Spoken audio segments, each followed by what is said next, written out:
देवदर्शनासाठी परळी वैजनाथकडे निघालेल्या भाविकांच्या प्रवासावर काळाने घाला घातलाय।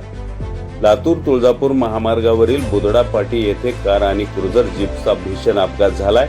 या अपघातामध्ये 3 जण मृत्यू पावले आहेत तर 17 जण गंभीर जखमी झाले आहेत। वैजनाथाच्या दर्शनासाठी परळीकडे निघालेल्या भाविकांच्या क्रुझरला पाठीमागून येणाऱ्या भरधाव कारने जोराची धडक दिल्याने एकाच कुटुंबातील सासू सून आणि त्यांच्याच नात्यातील एका महिलेचा मृत्यू झालाय तर 17 जण गंभीर जखमी झाले आहेत।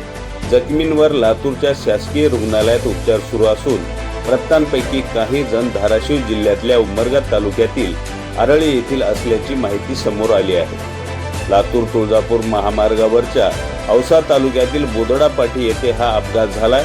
अपघातानंतर घटनास्थळी काही काळ वाहतूक कोंडी झाली असल्याने स्थानिक नागरिकांनी व पोलिसांनी तातडीने मदत करून वाहतूक सुरळीत करून दिली।